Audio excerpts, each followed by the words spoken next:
וידבר אדוני אל משה לאמור, זאת תהיה תורת המצורע, ביום טהרתו, והובא אל הכהן. ויצא הכהן אל מחוץ למחנה, וראה הכהן, והנה נרפא נגע הצרת מן הצרוע. וציווה הכהן ולקח למטהר שתי ציפורים חיות טהורות, ועץ ארז ושני תולעת, ואזוב. וציווה הכהן ושחט את הציפור האחת אל כלי חרס על מים חיים. Donc, alors, on va faire attention à la traduction parce qu'elle a son importance, vous allez le voir. L'Éternel parla à Moïse en ces termes. Ok. Zot tiye Torat Hametzora. Voici quelle sera la règle. D'accord? Torah, c'est-à-dire l'ordre, le moyen. Beyom Taorato. Lorsqu'il redeviendra pur. Alors, en ivrite, il y a marqué Beyom Taorato. Qu'est-ce que veut dire Beyom Taorato? Dans le sens littéral, ça veut dire le jour de sa purification. Donc, voilà la Torah du Metzora, Beyom Taorato. Voici quelle sera la Torah du Metzora, je traduis littéralement, le jour de sa purification. Maintenant, si on voit la traduction qu'on nous a donnée ici, voici quelle sera la règle imposée au lépreux lorsqu'il redeviendra pur, et il se présentera, il viendra, il sera présent devant le Kohen. La traduction est une interprétation. Et je dis ça parce que il y a ici une remarque qui est importante. Et le Rav Mouk l'amène au nom du Ramban, de Nachmanide.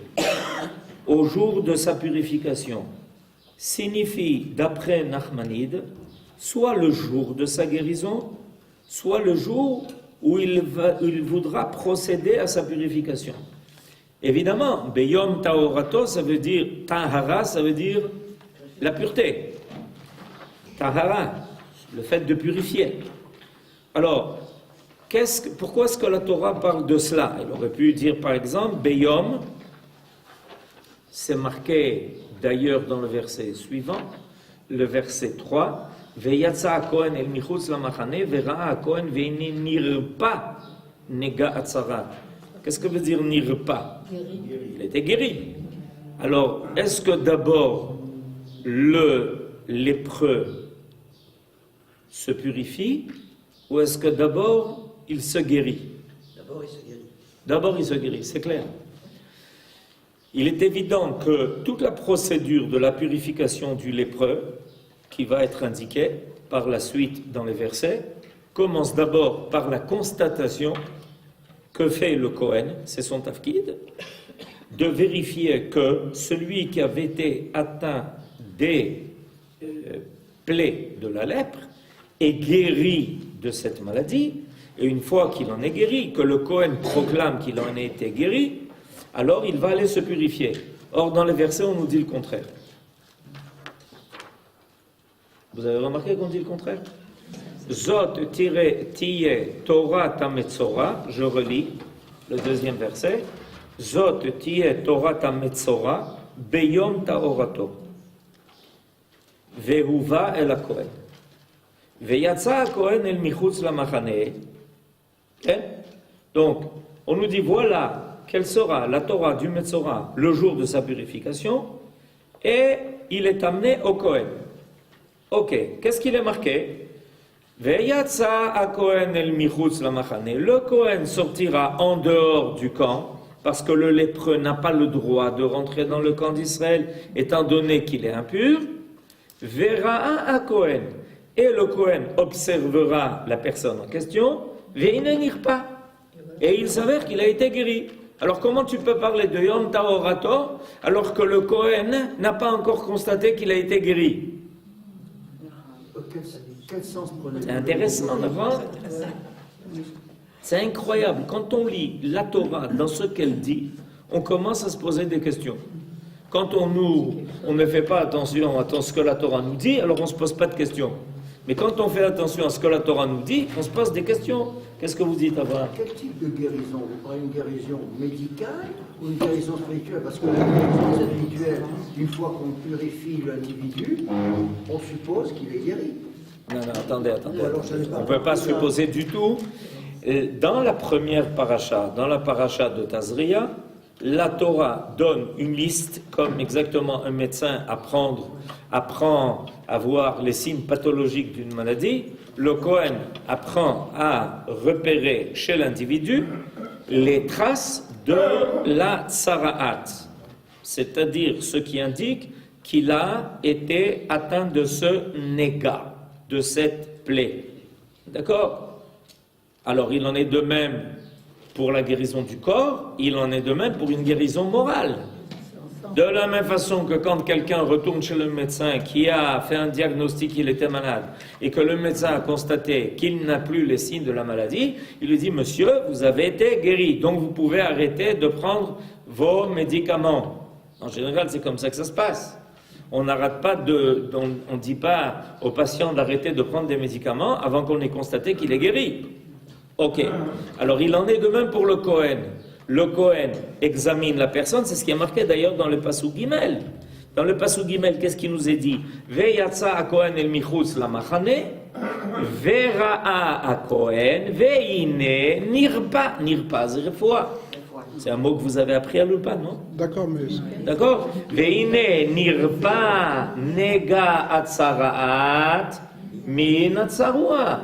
Et à ce moment-là, dans le verset 4, Vetziva à Kohen, et le Kohen ordonnera à ce moment-là, Velakach la mitaer, et il prendra pour celui qui vient se purifier. D'accord? Mais tu as déjà parlé dans le verset 2, Beyom Taorato. Mais attends, comment tu parles de Yom Taorato? Le Kohen ne commence son travail que dans le verset Gimel. C'est clair ce que je dis ou pas? C'est que dans le verset Gimel qui commence son travail, le Kohen. Tant que le Kohen n'a pas examiné la personne en question, elle n'a pas constaté que les signes de la tsarat ont disparu, donc le Kohen ne peut pas décider qu'il est nirpa de quoi? Évidemment, de sa situation morale qui a occasionné, qui a entraîné le fait qu'il a le négat tsarat. Ken Yehuda. En hébreu, nirpa, c'est soit présent, soit passé. Et alors? Alors, il peut constater le Kohen qu'il a été guéri. Mais même si le Kohen constate qu'il a déjà été guéri, le Kohen ne peut pas rétroactivement commencer à dire « Ah, il y a donc 1 semaine et demie, tu as été guéri ». Maintenant, ce que le Kohen, c'est pour ça qu'il est marqué, que le Kohen verra à Kohen. Le Kohen, même si la personne a été guérie il y a 1 semaine, si le Kohen ne l'a pas examiné, il n'a pas déclaré qu'il est encore pur. Il n'a pas encore déclaré que la tsarat est terminée. Dans le verset 2, Dans le verset 2, c'est lépreux qui est guéri qui va vers le Kohen. Dans le verset, ça veut dire quoi, ça, Gabriel? Ça veut dire quoi? ça veut dire que là, s'il va vers le Kohen, c'est qu'il est guéri. Non, Ah non, non, Sarah, Kol Hakavod. Voilà, la voix qui vient de loin. Okay. Donc, elle travaille dans le corps médical, alors elle sait de quoi il s'agit. Pour être guéri, il faut vouloir être guéri. C'est pour ça qu'il est marqué Beyom Tahorato. Tahorato Shelo. Beyom Tahorato Shelo. Avant que le Kohen n'entreprenne la démarche,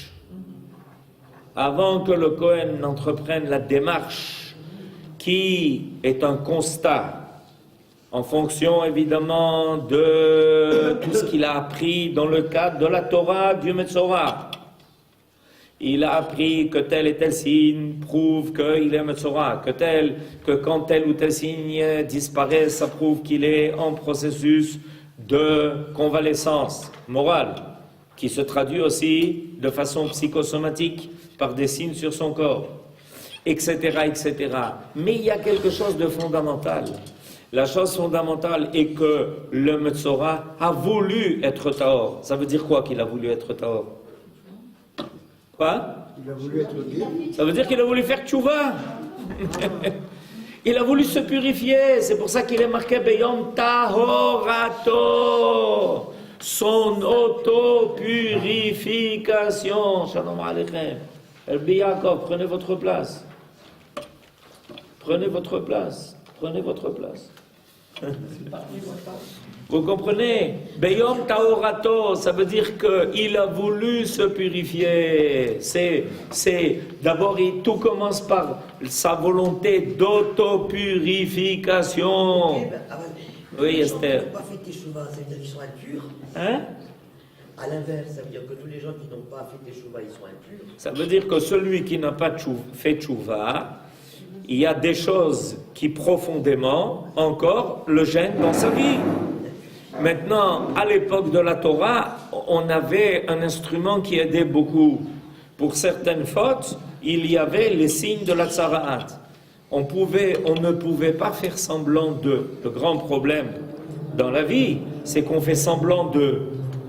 On fait comme s'il n'y avait rien, comme s'il n'y avait aucun problème, comme si on n'avait pas de problème à tous les niveaux.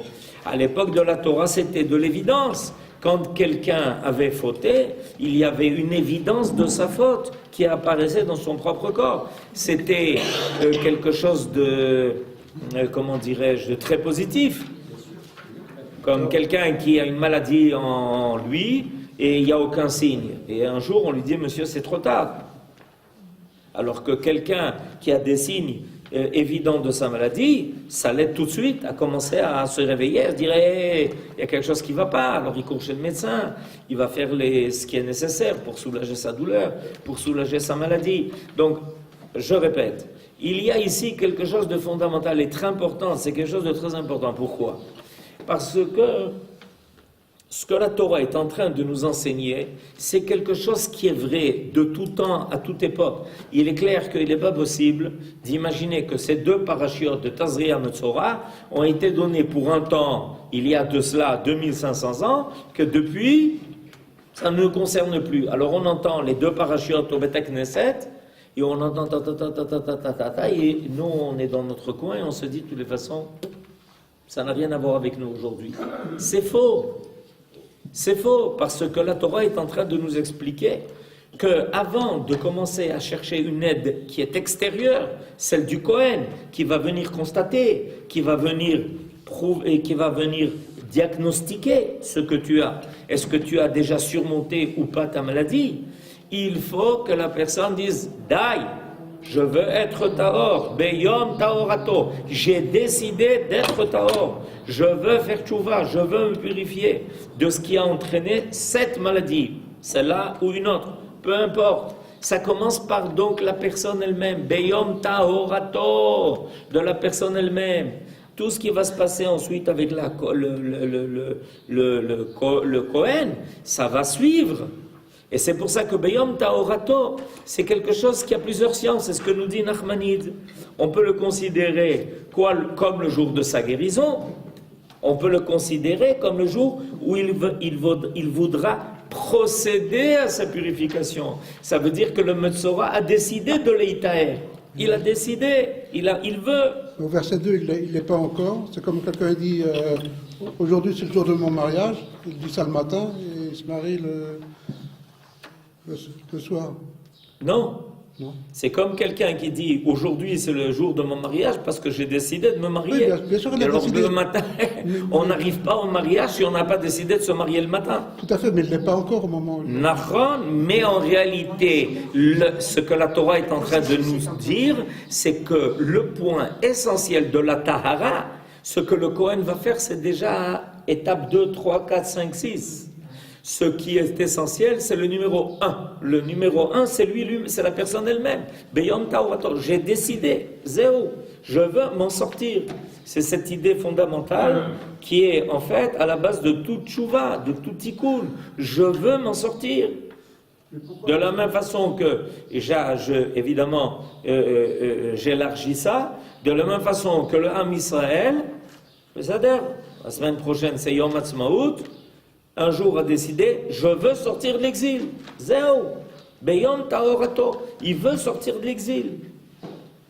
Vous savez qu'il y a une comparaison qui est faite entre le fait que le Metzora, il est en dehors du camp, du camp de la Shrina, et le fait que Israël se trouve en dehors du camp de la Shrina quand il est en exil. Et un jour, ce malade dit, j'en ai marre, daï, je veux me purifier, je veux retourner sur ma terre. Vezarakti alechem ma'im teorim uthartem, dit le prophète Yechezkel. C'est une haftara. S'il vous plaît, si je comprends bien, permettez-moi de reprendre un petit peu pour comprendre. D'abord, Taorato, c'est sa décision de faire tchouva. À lui. À lui. Et ensuite, pourquoi parle-t-on de nirpa? S'il fait tchouva, il suffit qu'après de se purifier. Qu'est-ce que je veux dire ce nirpa? Moi, je n'ai pas compris Attendez. Je ne parle pas de traduction. Non, c'est une très bonne question, Abraham. Je vais vous dire c'est facile. Quand quelqu'un fait tchouva, il doit se guérir d'énormément de fautes. Et vous croyez qu'il n'y a pas de cicatrice? Quand quelqu'un a fait tchouva, il n'y a aucune cicatrice, il n'y a aucun problème. Il a fait tchouva, mais c'est pas au niveau de sa volonté propre, sa volonté profonde. Il est clair qu'il est en train en lui de faire quelque chose d'essentiel. Mais avant qu'il arrive à se guérir alors je fais la liste, de ses habitudes, de ses mauvaises fréquentations, la liste est assez longue, alors je vais m'arrêter là. Il faut les irapot, il faut les itraper de tout ça, il faut les itraper. La décision, c'est Hirur Tchouva, c'est une histoire d'une fraction de seconde. Zéo, j'ai décidé de changer ma vie. Ok, alors qu'est-ce qui se passe demain matin? Attends, demain matin, hein, ça c'est quelque chose qui... ça va prendre du temps, parce qu'il faut se nettoyer de tout cela. C'est ce que le Metzora d'ailleurs va passer. Le Metzora va passer, comment dirais-je, une séance de nettoyage, de purification. Il faut se purifier de tout ça. Il y a des choses qui se sont accumulées, qui se sont amassées. Il faut savoir que quand quelqu'un arrive à une situation où il est Metzora, c'est pas arrivé parce qu'une fois il a dit par inadvertance du Lachon Hara. On n'arrive pas à ça comme ça. Ça veut dire que la personne a accumulé pendant des années et des années et qu'il est devenu Baal Lachon Hara. C'est-à-dire qu'il en a fait son métier. Il paraît qu'il y en a qui ont c'est leur métier de dire des Lachon Hara. Et il a reçu des signes. Dans un premier temps, ça a apparu sur sa maison. Dans un deuxième temps, ça a apparu sur ses ustensiles. Dans un troisième temps, ça a apparu sur ses vêtements. Et ça finit par apparaître sur lui. Akadosh Baruch Hu, il a beaucoup de patience. Il y a une longue patience de Rachamim de Akadosh Baruch Hu. Alors, pourquoi je explique ça? Parce que ça va dans le sens contraire aussi. Si dans un sens, avant qu'on en arrive à être Metzora, ça a pris du temps, dans l'autre sens, quand on va commencer à se libérer de toutes les toxines qui se sont, toxines morales, de toutes les toxines morales et spirituelles qui se sont accumulées dans la personne, ça va prendre du temps. Ah, c'est pour ça qu'il est marqué Nirba, parce que Nirba, ça veut dire que on voit on voit la guérison. On voit que tout d'un coup la personne commence à revoir un peu d'appétit. Ah, regarde, il a repris des couleurs, il a un peu d'appétit, il se tient mieux, il a arrêté d'être complètement je sais pas comment. Ça voudrait dire qu'à l'époque ils avaient plus de mérite que nous, parce qu'aujourd'hui on n'a pas la révélation de notre intériorité. Ça veut dire qu'il y a une époque où la présence divine était tellement évidente, elle était tellement évidente que quelqu'un était tout de suite repoussé parce que il n'y avait pas de vide. Vous comprenez? Il n'y avait pas de vide. Tant que la présence divine dans le camp d'Israël ou en Eretz Israël était tellement claire, évidente, que quand quelqu'un fautait, il était tout de suite repoussé. Comment il était repoussé? C'est pas quelqu'un qui venait avec une fourche et qui le jetait. Non, il y avait des signes qui l'obligeaient à se retirer. On nous raconte dans la Bible chapitre phénoménal. Il y avait un roi qui était tzaddik. Il s'appelait Uziyahu. Vayeven Uziyahu Migdalim Vayecheskem, pour ceux qui connaissent. Et ce roi Uziyahu, un jour, il a eu le sang qui lui est monté à la tête. Et il est arrivé au Beth Amikdash. Et il est rentré au Beth Amikdash. Le Kohen Gadol va à sa rencontre. Il voit tout d'un coup le roi arriver. Évidemment, Ken, Kvod HaMelech. Alors il lui dit, qu'est-ce que tu veux? Qu'est-ce qui t'amène au Beth Amikdash? Il lui dit, ben, j'ai décidé aujourd'hui d'offrir de l'encens sur l'autel. Le Kohen Gadol, il le regarde et lui dit, quoi? Il dit, aujourd'hui, je vais offrir de l'encens sur l'autel. Alors le Kohen Gadol lui dit, attends. Kvod HaMelech. Tu sais qu'il n'y a qu'un Kohen qui peut offrir de l'encens sur l'autel.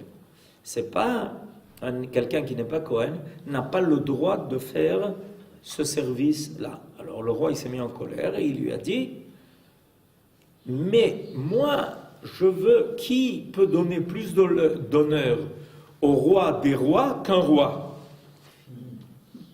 Alors le Kohen lui dit, écoute, tu es en train de prendre une logique, mais cette logique, c'est pas la logique de la Torah.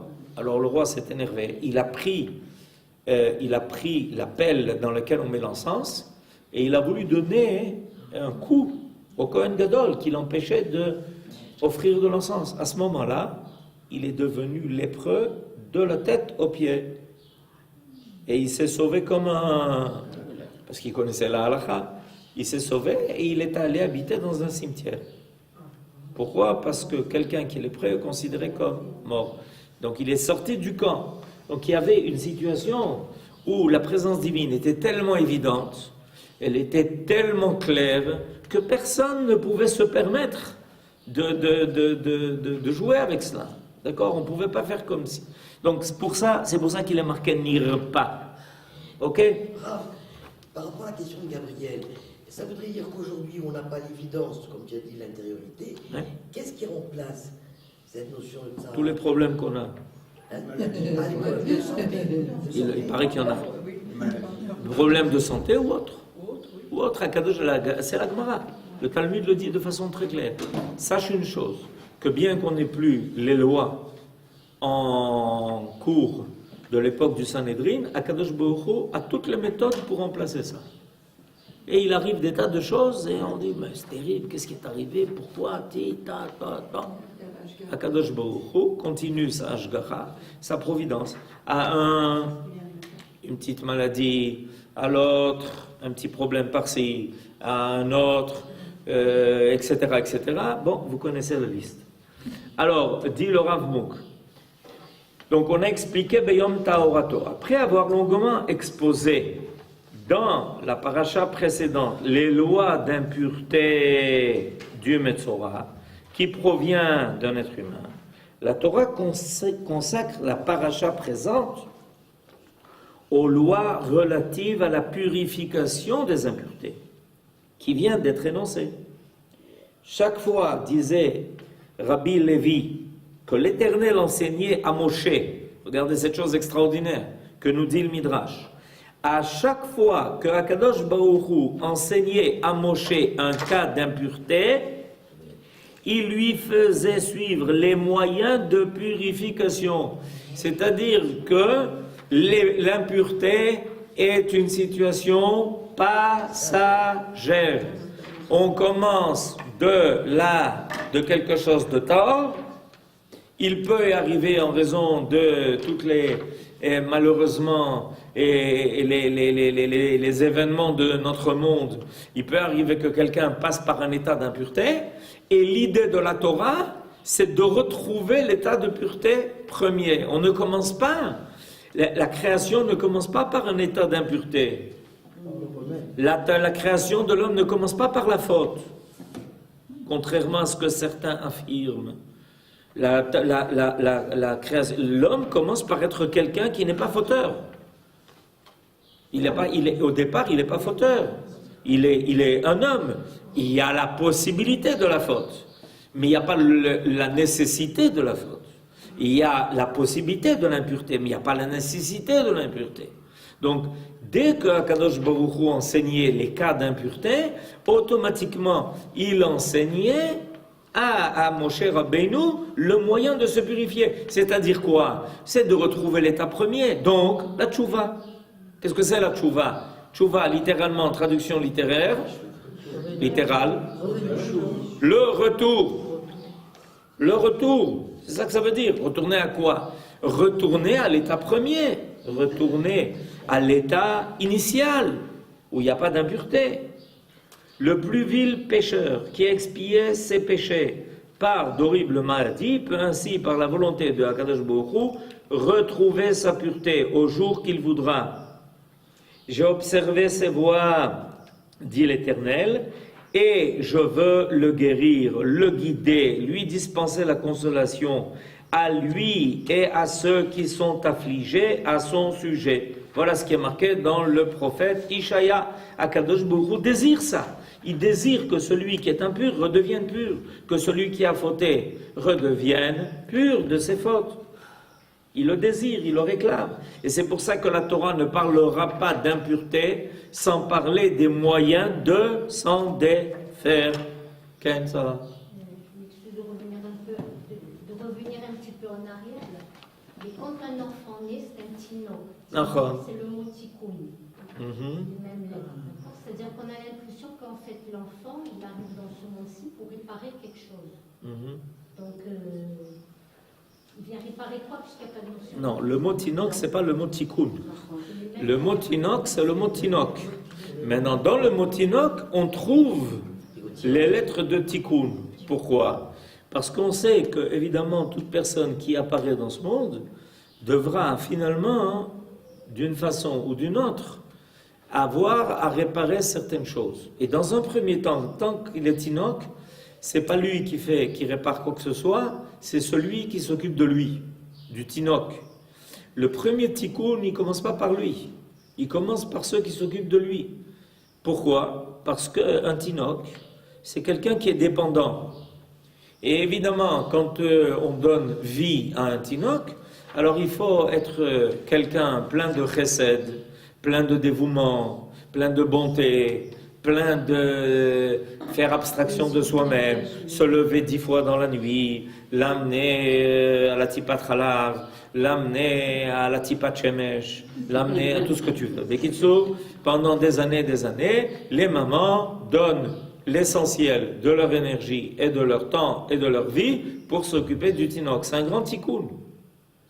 C'est un grand tikkun.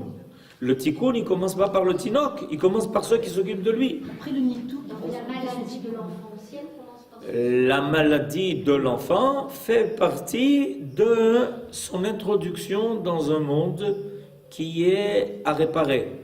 C'est-à-dire que, étant donné que l'âme, quand elle était en haut, elle était dans un monde idéal. Maintenant, l'introduction de l'âme dans ce monde-ci l'oblige à se trouver dans des conditions qui ne sont pas évidentes. Parce qu'un corps de 50 cm doit porter en lui une vie qui est énorme et qui réclame énormément de conditions pour pouvoir rester attaché. C'est ça le problème de la maladie. Le problème de la maladie, c'est qu'il y a un affaiblissement du lien entre l'âme et le corps qui doit la porter. Alors on est obligé sans arrêt de faire des choses. On ne travaille pas sur l'âme, on travaille sur le corps. Maintenant, évidemment, quand quelqu'un a fauté et qui fait tchouva, alors qu'est-ce qu'il prouve par là? Il justifie la présence de l'âme en lui. Quand on fait tchouva, quand quelqu'un faute, c'est comme s'il était en train de faire passer un message.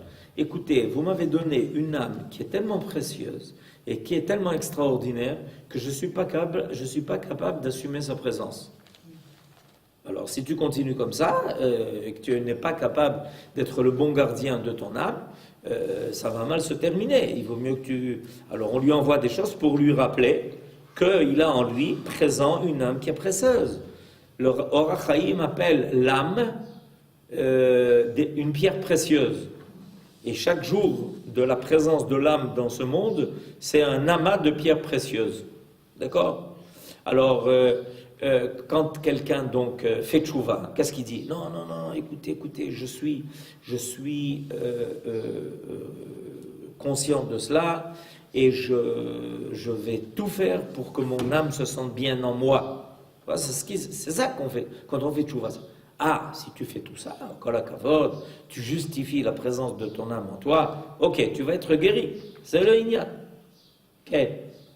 Suivant le raisonnement que nous donnent les parachiotes et votre explication, un enfant, nous avons actuellement, nous prions et nous faisons télim pour un enfant d'1 mois et demi, un nourrisson d'1 mois et demi qui a des tas de problèmes cardiaques, il est aveugle, etc., etc.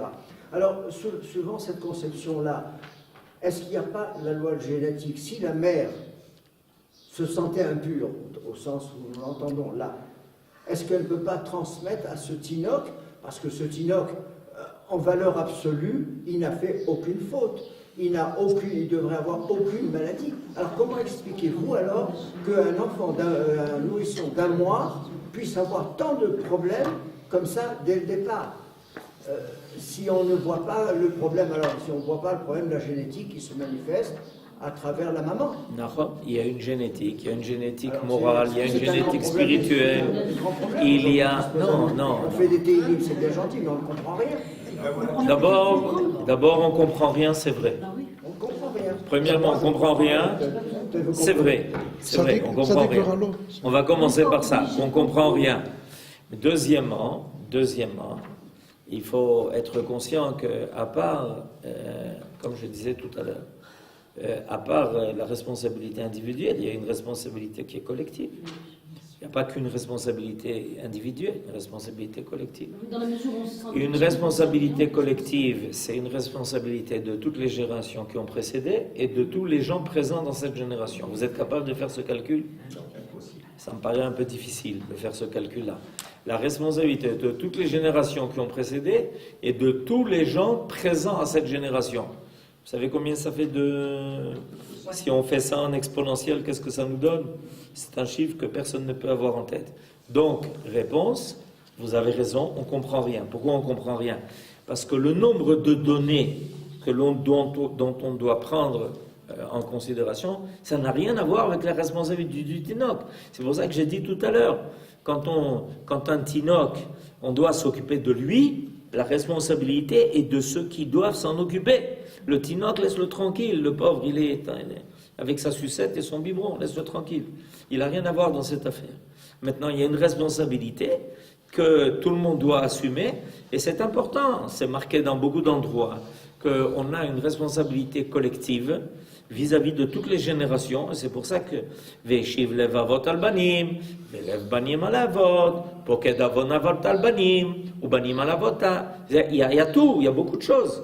Alors ça, on n'est pas capable de rentrer dans ces calculs. Mais pour revenir à ce principe fondamental, et c'est ce que nous avons appris aujourd'hui, il faut être conscient du fait, on parle ici des adultes, que évidemment, quand un adulte est conscient du fait que ça n'est pas arrivé par hasard ce qui lui est arrivé, alors il doit beyom tahorato. Il doit décider d'un jour où il sera tahor, c'est-à-dire en lui, beyom tahorato shelo.